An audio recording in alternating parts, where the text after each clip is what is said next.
엄청난 기념일은 아니라고 하더라도 5월의 가정의 달 속에 21일 둘이 하나가 되어진다는 뜻을 가지고 부부의 날로 그렇게 임의로 정해 놓은 거죠. 여러분, 부부로 삶을 살아간다는 것이 어떻게 보면 굉장히 큰 기적이고 축복이고 은혜인데, 그 은혜를 누리며 살아가는 사람이 있는가 하면 또 그렇지 못한 사람이 있죠. 문정이라고 하는 시인이 쓴 남편이라고 하는 제목의 시가 있습니다. 그래서 제가 오늘 이 시간에 그 시를 소개해 드리고자 합니다. 아버지도 아닌 오빠도 아닌 아버지와 오빠 사이에 촌수쯤 되는 남자. 내게 잠 못 이루는 연애가 생기면 제일 먼저 의논하고 물어보고 싶다가도 아차, 다 되어도 이것만은 안 되지 하고 돌아 누워 버리는 세상에서 제일 가깝고 제일 먼 남자. 이 무슨 원수인가 싶을 때도 있지만 지구를 다 돌아다녀도 내가 낳은 새끼들을 제일로 사랑하는 남자는 이 남자일 것 같아 다시금 오늘도 저녁을 짓는다. 그러고 보니 밥을 나와 함께 가장 많이 먹은 남자, 전쟁을 가장 많이 가르쳐준 남자. 이게 남편의 남편이란 제목으로 지은 시입니다. 이 시를 읽은 많은 여성들이, 결혼한 여성들이 공감을 하고 박수를 치고 맞아 맞아 그랬다는 거예요. 여러분, 제가 또 한번 소개해 드렸던 만일 내가 인생을 다시 산다면 이라고 하는 책을 쓰신 분이 있습니다. 정신과 전문의였죠. 정신분석 전문인데 김애란 박사가 이 시를 인용을 하면서 자기의 또 이 결혼 생활을 돌아보고 생각을 하고 이 시에 대해서 아주 이제 공감을 그렇게 깊이 하면서 이제 글을 쓰게 되어졌는데요. 자기도 똑같더라는 거예요. 이 결혼하고 40년을 이렇게 지내면서 가만히 살펴보니까 사실은 부부처럼 가깝고도 먼 관계가 없더라. 이제 그런 이야기를 하고 있는데, 이제 이 부부 사이에서 가장 큰 문제가 이제 뭐냐? 이제 이분은 이렇게 표현을 했어요. 이제 많은 정신과 상담을 하면서 자기가 발견하고 깨달은 것이 있다고 한다면 뭐냐? 부부 사이의 가장 큰 비극은 더 이상 서로 알려고 하지 않더라는 거죠. 부부가 서로 알아가려고 하지 않더라는 거예요. 연애할 때는 서로 알아가려고 일거수일투족 관심을 기울이고 신경을 쓰고, 그래서 무엇을 좋아하는지, 또 어디를 가고 싶어 하는지 이런 거에 관심을 막 기울이다가 결혼과 동시에 상대방에 대한 호감과 관심이 사라지기 시작하다는 거예요. 근데 그때부터 갈등이 일어나고 문제가 생기기 시작하더라는 거죠. 그러면서 부부 사이의 가장 큰 비극은 뭐냐? 서로를 더 이상 알아가려고 하지 않는. 그래서 왜 그러느냐? 두 가지라는 거예요.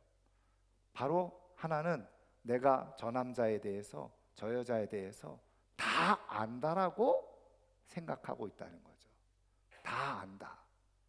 그런데 문제는 뭐냐면 그게 깊은 착각이라는 거예요.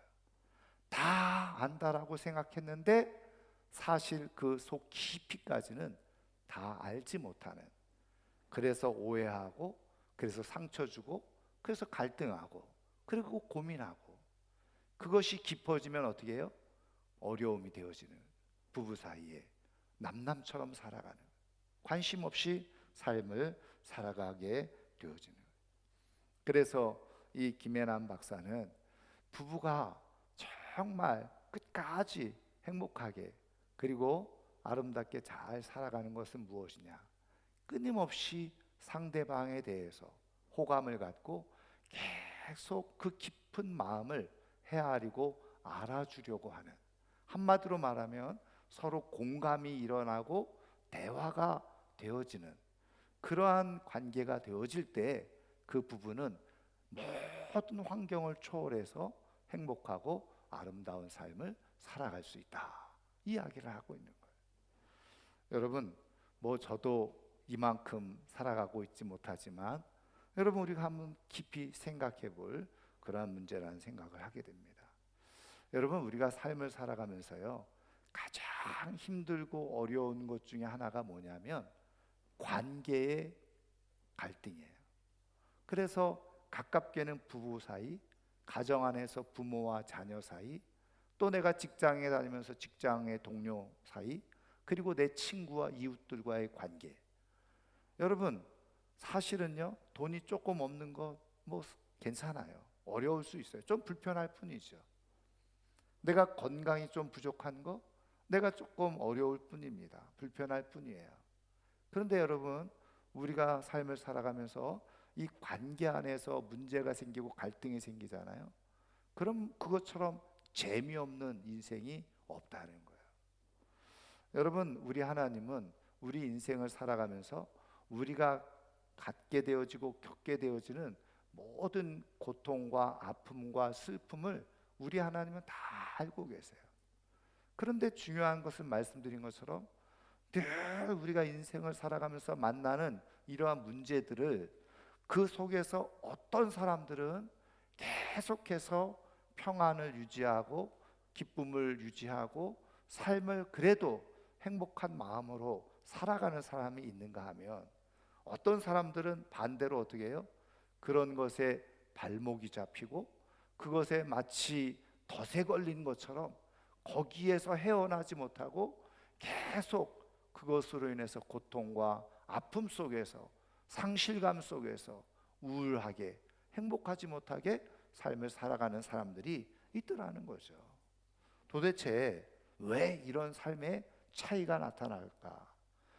똑같이 관계에 고민이 있고 삶에 고민이 있고 아픔이 있는데, 그 속에서 어떤 사람들은 소망 중에, 기쁨 중에, 그리고 행복과 보람을 갖고 인생을 살아가는 사람이 있고, 어떤 사람은 그런 것에 인생의 발목을 잡혀서 우울하게, 재미없게, 그냥 불편하게, 불행하게 인생을 살아가는 사람. 왜 그런 차이가 있느냐는 거죠. 여러분, 우리를 사랑하시는 우리 하나님은 우리를 처음 만드셨을 때부터 어떻게 해요? 어디다가? 에덴 동산에다가, 그리고 사랑의 관계로 우리를 지으신 분이 바로 우리 하나님이세요. 그래서 하나님은 우리의 삶에 정말 평안 가운데 살아가기를 원하시는, 그것이 바로 우리 하나님 아버지의 마음이고 뜻이죠. 그렇다고 한다면 여러분, 우리가 이렇게 우리의 인생에 맞닥뜨리는 그런 많은 고민들 속에, 그리고 아픔과 고통 속에 우리가 어떻게 발목 잡히지 않고 그것을 뛰어넘어서 우리의 인생을 하나님께서 주시는 은혜 속에 행복하고 보람있게, 의미있게 삶을 살아갈 수가 있느냐는 거죠. 그런 삶을 가진, 삶의 흔적을 가진 한 사람을 우리가 만날 수 있는데, 오늘 우리가 읽은 시편 160편을 지은 시인입니다. 여러분, 우리가 이제 시편을 읽어보면요, 이 시를 누가 지었는지 그 지은이가 대부분 나와 있는데, 그런데 또 이 지은 사람이 누구인지 정확하게 밝혀지지 않는 시들도 더러 있습니다. 오늘 우리가 읽은 이 시편 116편이 바로 누가 지었는지 모르는 그런 시이죠. 그런데 학자들은 이제 이런 것들을 또 연구를 하잖아요. 성경을 전문으로 연구하는 주석 학자들은 이런 것들을 쭉 살펴보면서 이 시에 쓰여진 어떤 문체라든지 분위기라든지 이런 것들을 쭉 살펴서 추측을 하는 거예요. 누가 썼을 것이다. 그래서 이 시편 160편의 내용을 쭉 살펴보고 사용되어진 단어나 그리고 문체나 이런 것들을 살펴 미루어 짐작컨대 다윗이 쓴 시가 아닐까, 이렇게 학자들은 추측하고 있어요. 그러나 어쨌든 그것이 분명하게 다윗이 쓴 거라고 기록되어져 있지 않으니 그냥 일단은 그냥 어떤 시인이 쓴 거예요. 하나님을 신앙하는 믿음의 사람이 이 시를 쓴 거죠. 근데 이 시편 116편을 전반적으로 읽어보면요, 굉장히 감사와 감동과 그리고 기쁨이 넘치고 있다는 것을 우리는 발견할 수 있어요. 근데 이제 중요한 사실은 뭐냐면, 이 시인이 사실은 이 시를 쓰게 되어진 어떤 배경을 보게 되어지면 이런 정말 기쁨과 감동과 위로와 그리고 소망을 가지고 노래할 만한 여건이었느냐? 그렇지 않더라는 거예요. 그것을 표현해 주고 있는 것이 오늘 우리가 읽은 말씀의 3절 말씀이죠. 자, 우리 3절 말씀을 한번 같이 읽어볼까요? 사망의 줄이 나를 두르고 스올의 고통이 내게 이름으로 내가 환난과 슬픔을 만났을 때에. 그러니까 여러분 보세요. 사망의 줄이 나를 둘렀다. 스올의 고통이 내게 이르렀다. 여기 스올은 뭐죠? 음부, 죽은 사람들이 가는 곳이 스올이잖아요. 스올의 고통이 내게 이르렀다. 다시 말하면 거의 죽을 지경에 이르렀다는 거예요. 그래서 앞에도 사망의 줄이 나를 둘렀다. 꽁꽁 죽음과 같은 것이 나를 둘러싸. 그래서 마치 우리가 말하는 것처럼 목졸림을 당하는 것처럼, 흔히 말하면 잠잘 때 가위 눌림, 아 이래다 죽는구나, 그런 것처럼 지금 자신의 인생에 어떻게 해요? 굉장히 마치 이제는 더 이상 소망이 없다, 죽을 것 같은 그런 상황까지 몰리는 그런 형편에 있었다는 거예요. 그래서 그로 인해서 내가 환난과 슬픔을 만났다. 여러분, 물론 이렇게 보아도 이 의미가 조금 우리에게 전달될 수 있겠습니다만은, 여러분 유진 피터슨 목사님이 쓴 메시지 성경이라는 게 있는데요. 이제 이 유진 피터슨 목사님이 개인적으로 사역한 거죠. 개인적으로 번역을 한 성경입니다. 유진 피터슨 목사님이 이 내용을 이렇게 번역을 했어요. 죽음이 나를 정면으로 노려보고 저승이 내 뒤를 바싹 쫓을 때 막다른 길에 이른 나, 어디로 갈지 몰라 하나님을 부르며 도움을 구해다. 막다른 길에 이르는 나, 그래서 어디로 갈지 몰라, 갈 곳이 없는 거예요. 그랬을 때 하나님께 도움을 구했다는 거예요. 그러니까 여러분, 지금 이 시인이 가지고 있는 형편, 상황, 이것을 어떻게 표현해 주고 있느냐? 유진 피터슨 목사님은 번역하기를 막다른 길, 우리가 이제 조금 어려운 사자성어로 사면초가 사방에 다 꽉 막혀 있어요. 그리고 어느 누구에게도 도움을 구하지 못하고 하소연을 하지 못하는, 그래서 아무에게도 도움을 구할 수 없는 그런 상황, 그런 형편. 그래서 나는 여기서 이렇게 죽게 되는구나, 이런 생각을 하게 되어지는 상황. 아, 이제 내게 남은 것은 죽는 것밖에 없구나, 이런 상황에 아주 극한 구석으로 몰려있는 상황이 되어졌다. 여러분, 그런데 여러분, 이런 상황 속에서 말씀드린 것처럼 어떤 사람들은 삶을 자포자기하고 이제 나는 죽었구나 하고 스스로 모든 것을 포기하는 사람들이 있죠. 여러분, 지난해 2022년도 우리나라에서 스스로 자기의 목숨을 끊은 사람들이 13,352명이었다는 거예요. 그거를 계산해 보면 하루에 지금도 37명이 스스로 자기의 목숨을 끊는, 자살을 하고 있다는 거예요. 여러분, 이유가 뭘까요? 물론 그 이유를 우리는 정확하게 다 알 수는 없어요. 근데 한 가지 공통점은 있을 거예요. 그게 뭘까요? 더 이상 삶에 대한 의미와 소망을 갖지 못하는 거예요. 그러니까 스스로 포기해버리는 거예요. 그 죽어버리는 거예요. 여러분, 전문가들은요 이야기를 합니다. 물론 뭐 다 이제 형편과 처지를 다 알 수 없지만 그런 모든 상황을 해결할 수 있는 아주 중요한 요인 한 가지가 있는데, 이들이 이제 정신적으로 상담을 하고 이야기를 하고 해보면요, 이들 가운데 가장 중요한 공통점이 뭐냐, 자기가 가지고 있는 이 아픔과 고통과 슬픔을 나눌 사람이 없다는 거예요. 그러니까 누군가 자기를 신뢰해주고 내가 믿을 만해서 자기의 속 깊은 모든 것을 다 이야기할 때 그것을 고개를 끄덕여주면서 함께 들어줄 수 있는 믿을 만한 사람 한 사람만 있어도 그 사람은 스스로 목숨을 끊지 않는다는 거예요. 결국은 인생에 그런 사람을 못 만나는 거예요. 그런 사람이 없다라고 생각해요. 누가 나를 이해해 줄 수 있겠어? 누가 나를 알아줄 수 있겠어? 내가 이렇게 말하면 네가 잘못해서 그렇지, 너가 문제가 있어서 그렇지, 좀 더 잘해봐, 이런 말은 하지만 자기가 갖고 있는 이 깊은 아픔과 슬픔을 공감해주고 이해해주고 받아줄 사람이 없는, 그럴 때 사람들은 삶의 의미를 잃어버리고 무기력의 깊은 수렁 속에 빠져들어가 버리고 말게 되어진다는. 그래서 그거를 해결하지 못하면 어떻게 돼요? 그냥 스스로 결국은 막다른 길목에 있어서 어찌할 바를 모르다가 그냥 스스로 포기해버리고 말아요.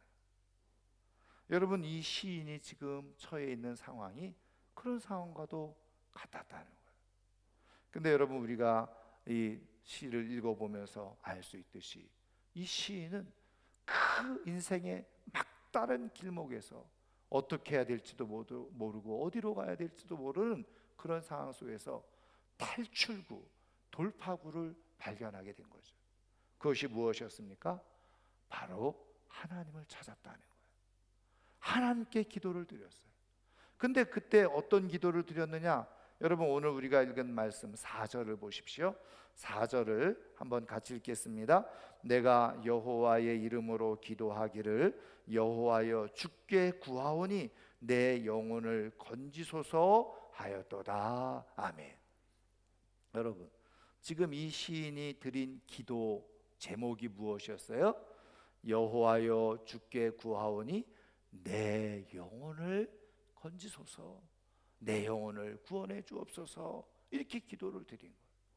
여러분, 지금 이 시인이 당한 이 상황이 구체적으로 어떤 상황인지는 사실 우리가 성경을 읽어보면 나와 있지는 않아요.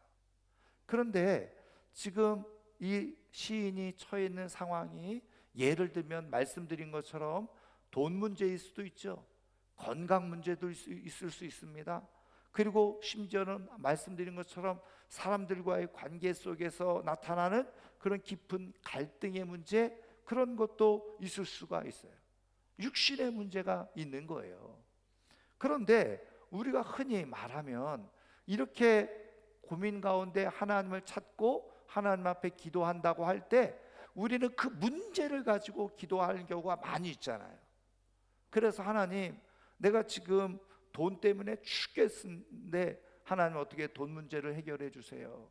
내가 지금 건강이 너무 안 좋아서 그런데 하나님 나를 좀 고쳐주세요. 내가 직장 문제 때문에 사업 문제 때문에 골머리를 앓고 있는데 하나님 이 문제 좀 어떻게 해결해 주세요. 아니면 어떻게 해요? 관계가 조금 안 좋으면 하나님, 내가 참 저 사람 마음에 안 들고 밉고 그리고 관계가 안 좋은데 하나님 어떻게 조금 관계 잘 될 수 있도록 하나님 좀 해결해 주세요. 그 문제를 가지고 기도하는 게 정상적이잖아요. 그런데 특이한 것은 오늘 이 시인은 기도 제목이 무엇이었어요? 내가 여호와께 구하오니 내 영혼을 건지시옵소서. 영혼을 건져달라. 자기의 영혼을 위해서 기도했다는 거예요. 여러분, 왜 이 시인은 지금 자신의 삶에 많은 문제, 그래서 마치 자기가 죽을 것 같은 상황에 몰려 있는 막다른 길목에서 어디로 가야 될지 모르고 어떻게 해야 될지 모르는 그런 상황 속에서 기도한다는 것이 내 영혼을 구해 주옵소서. 왜 이렇게 기도를 드렸느냐는 거예요.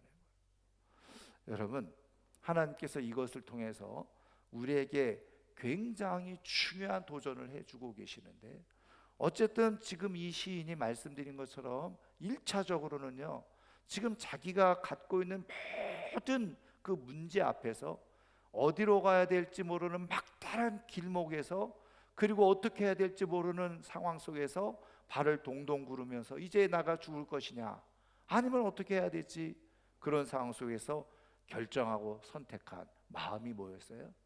하나님 앞에 이 사정을 아뢰었다는 거예요. 그런데 오늘 이 시인은 바로 그 모든 사정을 아뢰는 중심에 뭐예요? 내 영혼을 하나님 건져주세요, 이렇게 기도를 드렸다. 저는요 이 말씀을 이렇게 묵상하면서 이 시인이 처음부터 이렇게 기도했을까? 저는 그런 생각이 들지 않아요. 물론 그거는 제 경험이기도 하고 주변에 만나서 이야기하고 또 나눠보는 대부분의 사람들이 이렇게 기도를 하지 않거든요. 가장 기본적이고 원초적인 건 뭐예요? 사람들이 그런 정말 극한 상황에 이르렀을 때 하나님 빨리 이 돈 문제 해결해 주셔야 돼요. 하나님 내가 지금 죽게 됐습니다. 하나님 나를 살려주세요. 고쳐주세요. 아니면 내가 저 사람 때문에 스트레스 받고 신경 쓰고 내가 위까지 버리고 내가 너무 저 사람과의 관계가 고민이 되는데 저 사람을 떠나보내 주든지, 아니면 어떻게 좀 손을 쓰셔가지고 해결해 주시든지, 관계 문제를 해결하고 직장의 문제라든지 배우자의 문제라든지 자녀의 문제라든지 직접적으로 그 문제를 사실은 언급하게 되어져요. 저는요 이렇게 이 말씀을 묵상하면서 아마도 이 시인도 처음에는 구체적으로 어떤 상황이었는지는 모르지만 자기가 당면한 문제를 가지고 정말 하나님 앞에 나아가서 이야기를 했을 거예요. 하나님, 나한테 이런 문제가 있습니다. 이런 어려움이 있습니다. 이런 고통이 있습니다. 이런 아픔이 있습니다. 어떻게 이 문제 좀 해결해 주세요. 그래야지 내가 좀 살 것 같아요. 그랬을 것 같아요. 그런데 여러분, 하나님의 은혜라는 것, 또 이 시인이 경험한 것처럼 하나님께서 1절에 내 음성과 내 간구를 들으심으로, 그리고 여러분 2절에도 그의 귀를 내게 기울이셨으므로, 하나님께서 자기의 말하는 것을 듣고 계시고 들어주고 계셨다는 거예요. 그런데 하나님이 그렇게 들으시고, 아이고 그렇구나, 너 돈이 필요하구나, 너 건강이 필요하구나, 너 사람들과의 그런 갈등 속에서 그거 빨리 해결되어지기를 원하는구나 하고, 그래 알았어, 내가 너한테 돈 줄게, 이렇게 내가 너를 고쳐줄게, 이렇게 하나님께서 응답해 주시면 얼마나 좋겠어요. 물론 성경을 보면 하나님이 직접적으로 그렇게 응답해 주시는 경우도 있습니다. 그런데 하나님의 계획과 생각은 우리의 생각보다 훨씬 수가 높으세요. 그래서 때로는 내가 직접적으로 겪고 있는 문제를 가지고 고민하면서 하나님 앞에 씨름하고 내가 가지고 있는 분노와 상처와 아픔을 가지고 하나님 앞에 나아갈 때 직접적으로 그것을 다 해결해 주시는 것이 아니라는 거예요. 최소한 제가 만나고 경험한 하나님, 그리고 제 주변에 있는 많은 분들이 이야기하는 하나님은 직접적인 역사도 있으시지만 대부분 많은 경우에 어떻게 해요? 하나님의 뜻을 알려주시는. 제가 지난 중부시찰 수련회를 갔다 그랬죠. 그 보은에 있는 목양교회에 가서 우리가 수련회를 하면서 거기 목사님하고 사모님 이렇게 만나서 이제 여러 가지 목회적인 얘기도 듣고 간증도 듣고 그랬는데, 이 사모님이 이제 시간을 갖고 간증하는 시간을 가졌는데, 이 사모님이 아주 건강하게 정말 헌신적으로 목회, 교회를 개척해서 지금 400평 이상의 건물을 다 짓고, 그리고 말씀 제가 한번 드렸습니다만 1년에 1억 이상 선교하고 후원하고, 교인들이 100명 미만인데 1억 이상을 그렇게 하는 거예요. 근데 그게 큰 기쁨이라. 그런데요, 이 사모님이 어느 날 몸이 조금 안 좋아가지고 병원에 갔더니 유방암이라고 하는 진단을 받은 거예요. 여러분, 그러니까 이 사모님이 약간 충격을 받으신 거예요. 그렇게 하나님을 위해서 열심히 헌신하고 수고했는데, 그래가지고 이제 고민하다가 도대체 왜 하나님께서 이렇게 하셨을까 하고 금식 기도를 하면서 하나님 앞에 묻기 시작했다. 그런데 주변에서 또 같이 기도해 주시는 그런 분들, 함께 기도하는데 그분 중에 이제 한 분이 하나님께서 주시는 말씀이 있다고, 그러면서 이것은 하나님의 특별한 뜻이 있고 목적이, 사모님을 상하게 하기 위해서가 아니라 하나님의 목적이 있는 일이라고 하면서 그렇게 가요. 그래서 이 사모님이, 하나님 도대체 이것을 통해서 무슨 뜻을 이루시고 무슨 목적을 이루시려고 하십니까? 하고 기도하는데 전혀 생각지도 못한 그런 일이 일어나는데, 그게 뭐냐? 이 목사님과 사모님이 이제 교회를 개척하면서 교회를 부흥시켰는데, 교회에서 목사님과 사모님을 위해서 뭐예요? 보험을 하나 들어놨다. 근데 그게 얼마 들어가는 건지 무슨 보험인지도 모르고 장로님이 목사님과 사모님을 위해서 우리 교회가 그래도 보험을 하나 들었습니다, 그 얘기만 전해 들었다는 거예요. 근데 기도하다가 문득 그 생각이 떠오르더라는 거예요. 그래서 장로님한테 이제 모든 얘기를 하고, 그래서 이제 그 보험을 타는데 보니까 그 보험금이 암 진단 받으면 3천만 원이 나와요. 그런데 그때 교회에서 어떤 일이 있었느냐? 바로 그 외부에서 새로 오신 은퇴하신 목사님 두 가정이 등록을 했는데, 여러분, 교회가 은퇴하신 목사님들 오는 걸 별로 반가워하지 않는데, 하여튼 뭐 그렇다고 그러더라고요. 근데 그래서 이 목사님들이 쭈삣쭈삣하면서 어떻게 해야 되나, 그래서 그런 얘기를 하더라는 거예요. 자기가 이렇게 은퇴한 목사님들이 어디 교회를 가야 되나. 근데 교회에서 별로 환영을 하지 않는데, 그래서 이 목사님 부부가 무슨 얘기냐고, 저희 교회 등록하시고 저희들과 함께 신앙생활 하시고 저희를 위해서 기도해 주시면 된다고 그렇게 환영을 했대요. 근데 문제는 뭐냐면, 한 분 목사님이 큰 암 수술을 받으시고 조기 은퇴를 하신 거예요. 병원에서 더 이상 목회를 이제 못하겠다, 그래가지고 은퇴를 했는데 갈 데가 없는 거예요. 그래서 그 아들도 신학을 해서 부목사로 이렇게 생활하고 있는데 돈이 어디 있어요. 그래서 이 산골짜기 보은 구석에 얄궂은 집을 하나 얻어줬는데, 가보니까 완전히 폐가르다. 폐가, 사람이 살 수 없는 거예요. 거기에 그냥 방 하나 조금 기거할 수 있도록 마련해. 이 목사님이 너무너무 그 모습을 보고 가슴이 아파서 하나님 앞에 기도를 하는데, 하나님께서 네가 지어줘라 그러더라는 거예요. 은퇴하신 목사님, 아무 관계도 없는 목사님. 근데 이 목사님이 특징이 하나님이 말씀하시면 순종하는 거예요. 그래가지고 예배 시간에 선포를 하는 거예요. 하나님께서 그 은퇴하신 목사님 집을 지어드리라고 했다. 근데 그때 교회 빚이 17억이 있었어요. 교인들이 기절하죠. 그런데 그 상황 속에 있었는데 이 사모님이 암에 걸린 거예요. 암 진단금 3천만 원을 그 사택 짓는데 헌금으로 드린 거예요.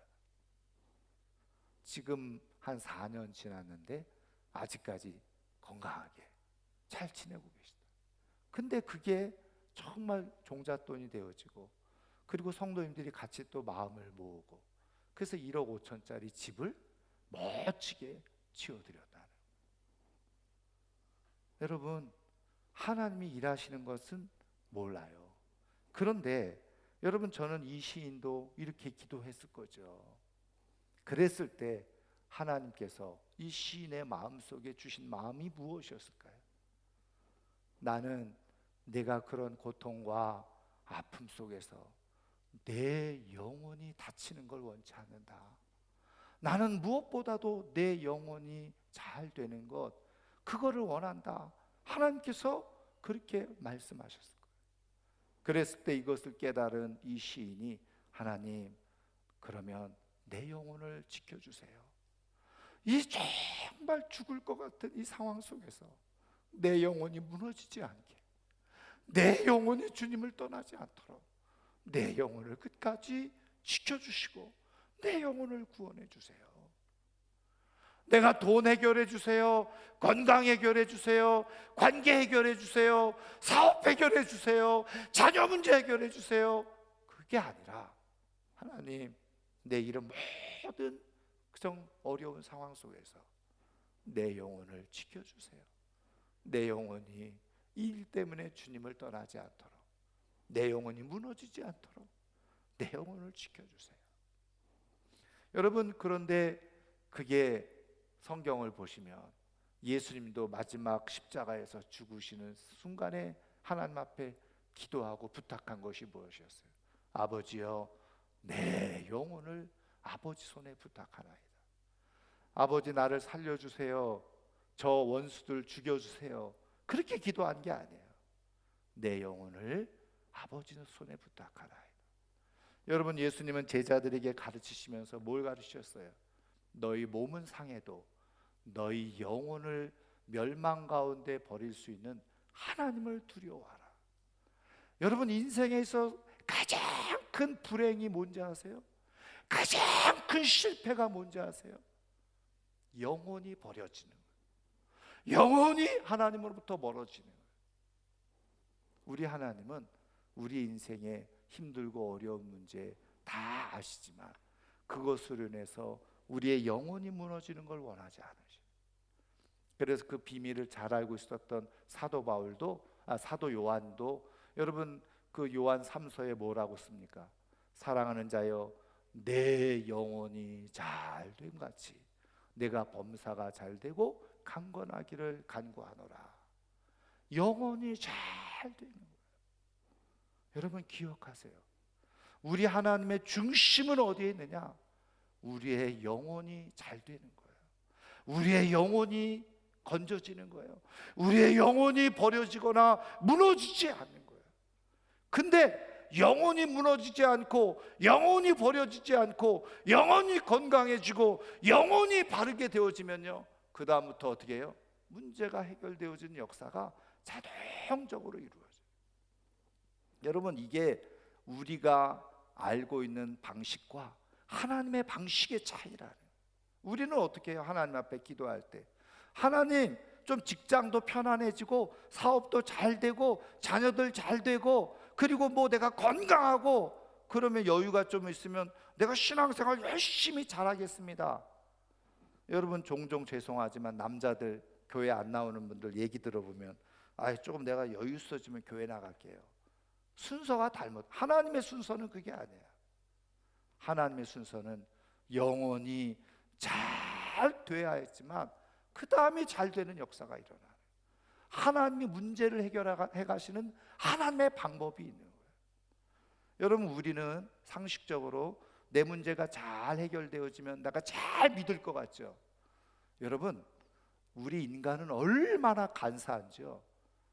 화장실 들어가기 전에 마음과 들어가고 나와서의 마음이 확 달라지는 게 우리 인간이죠. 저를 비롯해서 우리가 다 알고 있잖아요. 내 형편을, 내 모습을 잘 알고 있죠. 급할 때는 하나님이 이거 해결해 주시면 내가 다 뭐든지 할 수 있을 것처럼, 다 드릴 것처럼 그렇게 말하다가 그 문제가 딱 해결되면 어떻게 해야 됩니까? 그때부터 자꾸 계산이 되는, 생각이 달라지기 시작하는, 마치 내가 문제를 해결한 것처럼, 그냥 그것이 우연이 된 것처럼, 그러고서 아깝게 생각하는. 여러분, 그래서 하나님은 어떻게 해요? 무엇보다 더 중요한 건 영혼이 바르게 되어져요. 영원히 살아 있어야 돼. 영원히 살아 있어야지만 그 다음에 하나님이 해결해 주시는 모든 문제를 은혜로 생각하고 거기에 하나님과의 관계를 더 깊이 이어서 만들어가요. 그런데 영원히 안 돼 있잖아요. 그러면 아무리 문제 해결해도 하나님과 관계가 바르게 되어지지 않아요.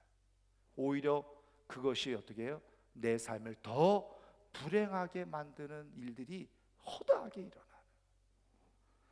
그래서 이 시인은 영혼을 위해서 기도한, 여러분 이것을 통해서 이 시인이 경험한 건 뭐예요? 하나님은 어떤 하나님이세요? 하나님은 내가 기도하는 걸 귀를 기울여 주고 계시고 다 들어주고 계시고, 그리고 그것에 대한 하나님의 해결책까지도 나에게 아주 자상하게 자비를 베푸시고 긍휼을 베풀어 주시고 알려주시는 분이시구나. 그래서 고백한 게 5절에 여호와는 은혜로우시며 의로우시며 우리 하나님은 긍휼이 많으시도다 고백하게 되어져요. 여러분, 영혼이 잘 되는 사람이 하나님을 알게 되어지고요. 그리고 그 다음부터 어떻게 해요?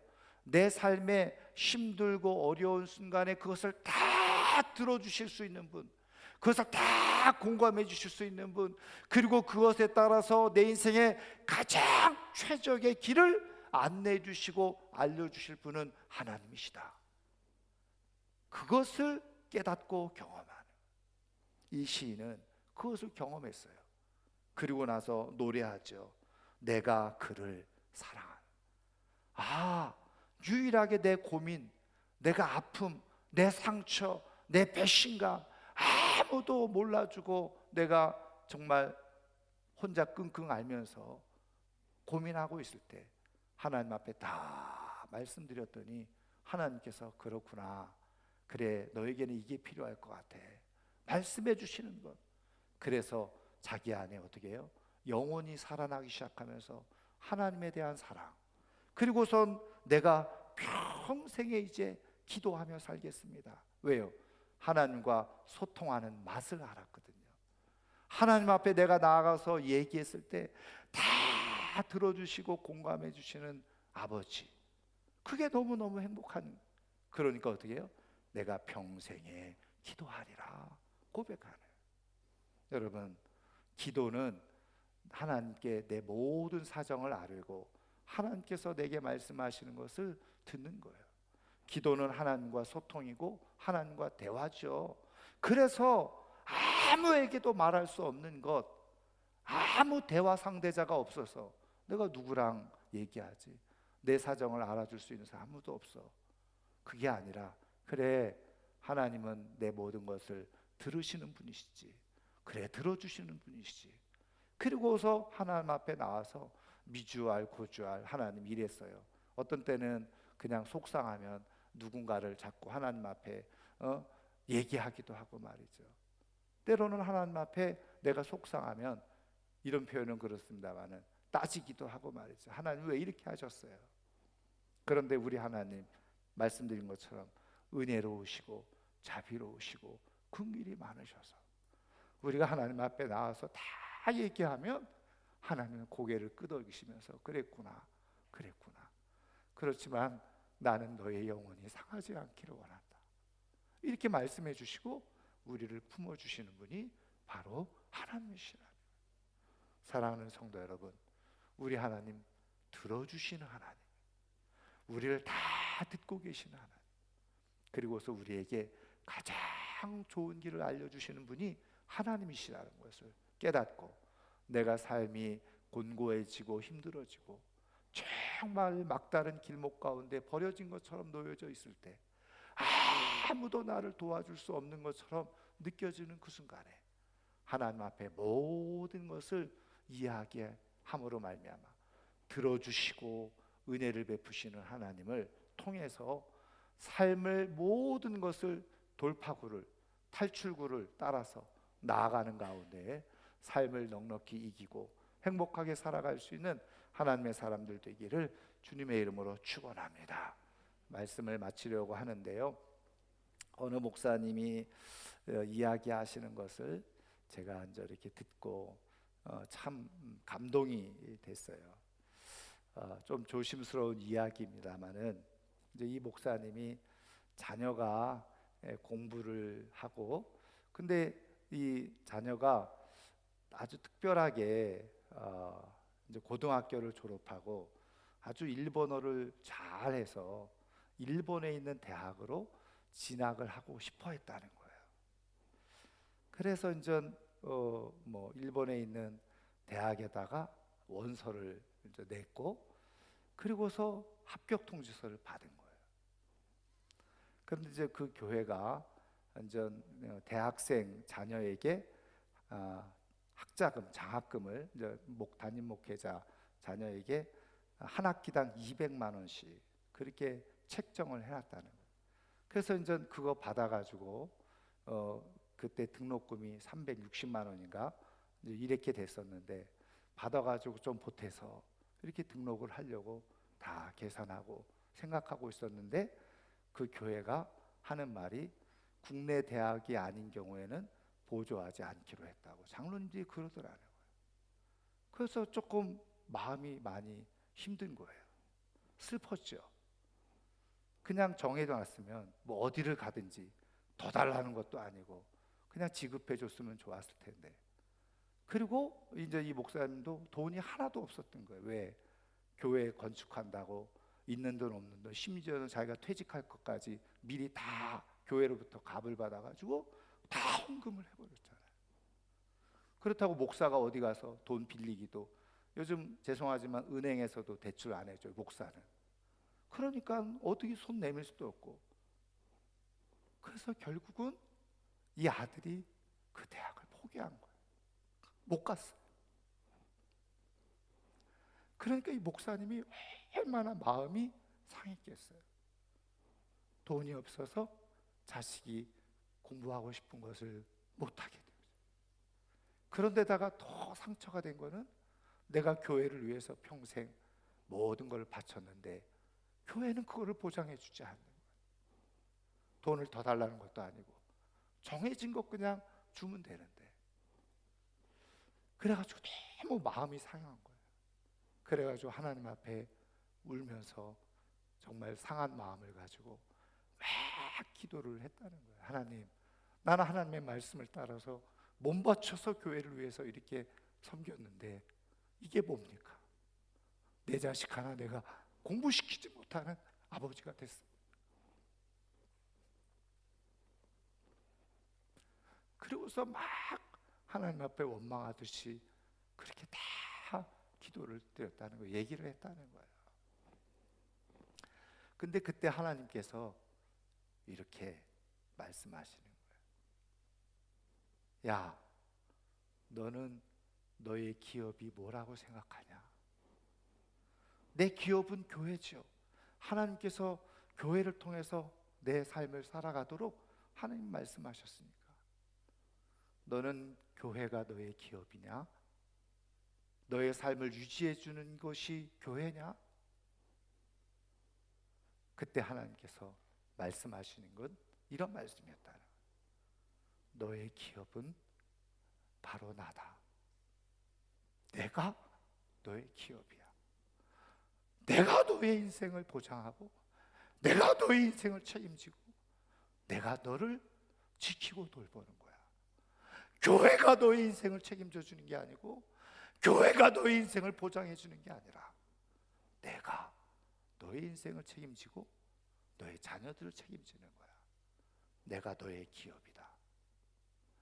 근데 그 음성을 듣는 순간 이 목사님이 그 자리에서 고백을 한 거예요. 하나님, 잘못했습니다. 나는 교회가 내 기업인 줄 알았어요. 이제부터 교회를 내 기업으로 여기지 않고 하나님을 내 기업으로, 하나님이 나의 기업인 것을 내가 고백합니다. 그리고 결국은 그 아들은 1년 동안 재수를 했죠.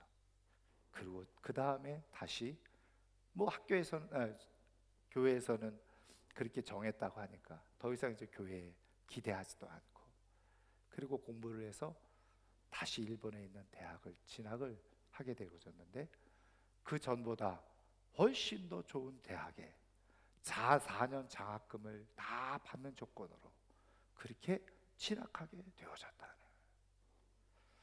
교회를 통해서 받은 어떻게 보면 목사로서의 깊은 상처와 아픔 있지만, 한 가지 더 중요한 사실을 발견하고 깨달은 건, 그렇구나, 하나님이 나의 기업이시구나.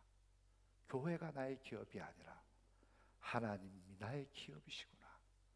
그때부터 사랑하는 자녀들에게도 그것을 가르치기 시작해요. 속상해하지 말고, 가슴 아파하지 말고, 상처받지 말고, 하나님이 기업이시다. 하나님이 우리의 인생을 책임져 주시고, 하나님이 우리의 인생을 보장해 주시는 분이시다. 하나님만 믿고 삶을 살아가도록, 자녀들이요, 그 믿음을 그대로 받아가지고 얼마나 좋은 믿음과 실력을 갖추고 살아가는지 몰라요. 사랑하는 성도 여러분, 하나님께 우리의 영혼을 맡길 때 하나님은 우리가 생각하지 못하는 하나님만의 방식으로 우리의 삶을 이끄시고 인도하시고 더 좋은 길로 만들어 가시는 분이 우리 하나님이신 줄 믿으시기를 주님의 이름으로 축원합니다. 그런 하나님을 깊이 경험하는 사람만이 인생의 모든 슬픔, 어려움, 갈등 속에서도요, 여유 있게 하나님의 인도를 구하면서 내 모든 것을 들으시는 분은 하나님이시다, 하나님과 끊임없이 얘기하면서 삶을 여유롭게, 평안하게, 능력 있게 살아가는 역사가 일어나게 되는 줄 믿습니다. 오늘 이 아침에 나온 사랑하는 모든 성도님들이 정말 하나님의 영혼을 다 맡기고 영혼을 위해서 먼저 기도하는 가운데 그 다음부터 순차적으로 풀어가시는 하나님의 방법을 잘 깨닫고 하나님과 소통하는 가운데 복되고 아름다운 삶으로 살아갈 수 있기를 주님의 이름으로 축원합니다. 축원합니다.